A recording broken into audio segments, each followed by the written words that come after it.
জানিয়ে দেব সর্বশেষ আপডেট বাংলা সংবাদ।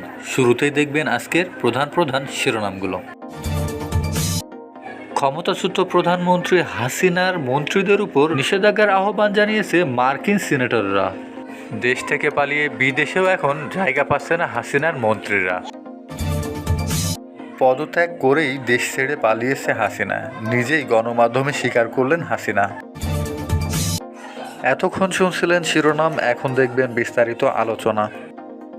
পদত্যাগ করে পালিয়ে যাওয়া সাবেক প্রধানমন্ত্রী হাসিনা সরকারের 2 জন কর্মকর্তার বিরুদ্ধে নিষেধাজ্ঞা দেওয়ার জন্য যুক্তরাষ্ট্রের পররাষ্ট্রমন্ত্রী অ্যান্টনি ব্লিংকেন ও অর্থমন্ত্রী জ্যানেট ইয়েলেনের কাছে চিঠি দিয়েছে 6 জন কংগ্রেসম্যান।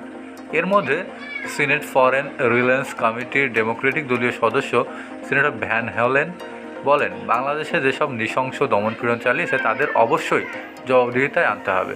যেহেতু আমরা শান্তিপূর্ণ ও গণতান্ত্রিক বাংলাদেশকে সমর্থন দেওয়ার জন্যই অব্যাহতভাবে কাজ করছি, তাই আওয়ামী লীগের সাধারণ সম্পাদক ওবায়দুল কাদের ও সাবেক স্বরাষ্ট্রমন্ত্রী আসাদুজ্জামান খান কামালের বিরুদ্ধে নিষেধাজ্ঞা দেওয়ার জন্য প্রশাসনের প্রতি আহ্বান জানাচ্ছি। এই খবর দিয়ে বার্তা রয়টার্সের সংস্থা। এতে বলা হয়েছে, সম্প্রতি পদত্যাগ করে পালিয়ে যায় ভারতে শেখ হাসিনা। এরপর নতুন তত্ত্বাবধায়ক সরকার নিয়োগ আনুষ্ঠানিকভাবে স্বাগত জানিয়েছে যুক্তরাষ্ট্র। শান্তিতে নোবেল পুরস্কার বিজয়ী বাংলাদেশি প্রফেসর ডক্টর মোহাম্মদ ইউনূসের নেতৃত্বেই গত বৃহস্পতিবার একটি অন্তর্বর্তী সরকারের শপথ নিয়েছে। তাদের লক্ষ্য এশিয়ার এই দেশটিতে নির্বাচন অনুষ্ঠিত করা। সরকারি চাকরিতে একটি নির্দিষ্ট গ্রুপের জন্য উচ্চ মাত্রায় কোটা সংরক্ষিত রাখার বিরুদ্ধেই গত মাসে প্রতিবাদ বিক্ষোভ শুরু করে শিক্ষার্থীরা। সেই প্রতিবাদ এবং সহিংসতা গ্রস্ত করে বাংলাদেশকে।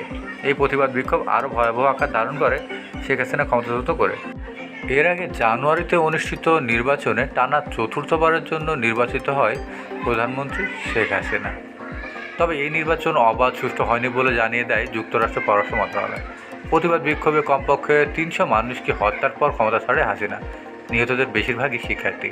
এর প্রেক্ষিতে ভ্যান হোলেন ও অন্যজন 5 জন ডেমোক্রেটিক দলীয় কংগ্রেসম্যান চিঠি লিখেছেন পররাষ্ট্রমন্ত্রী ব্লিংকেন ও অর্থমন্ত্রী জ্যানেট ইয়েলেনের কাছে। তবে নিষেধাজ্ঞার বিষয়টি পড়াশোনা করা হয়নি বলে জানিয়েছে পররাষ্ট্র মন্ত্রণালয়। তবে সামাজিক যোগাযোগ মাধ্যমে আলাদাভাবে পররাষ্ট্রমন্ত্রী ব্লিংকেন বলেছে, বাংলাদেশের অন্তর্বর্তীকালীন সরকারের নেতৃত্বে ডক্টর মোহাম্মদ ইউনূসের শপথ নেওয়াকে স্বাগত জানাই। আমরা সবাইকে শান্ত থাকার এবং শান্তি বজায় রাখার জন্য আহ্বান করছি। যুক্তরাষ্ট্র তা সমর্থন করে। প্রতিবাদীর বিরুদ্ধে অতিরিক্ত শক্তি প্রয়োগের জন্য শেখ হাসিনার বিরুদ্ধে অভিযোগ এনেছে মানবাধিকার বিষয়ক গ্রুপগুলো। তবে তিনি সেই অভিযোগ অস্বীকার করেছেন। শেখ হাসিনার বিদায়ে আন্দোলনরত ছাত্র জনতার দাবি আরও প্রসারিত হয়েছে। তারা বলছে, শেখ হাসিনার সময়ে যেসব কর্মকর্তাকে নিয়োগ দেওয়া হয়েছিল তাদের অনেককেই বিদায় নিতে হবে। 15 বছর শাসনের পর বাংলাদেশ ছেড়ে নয়াদিল্লি চলে গেছে হাসিনা। তার পতনে মানুষ উল্লাস করছে, সহিংসতা হয়েছে।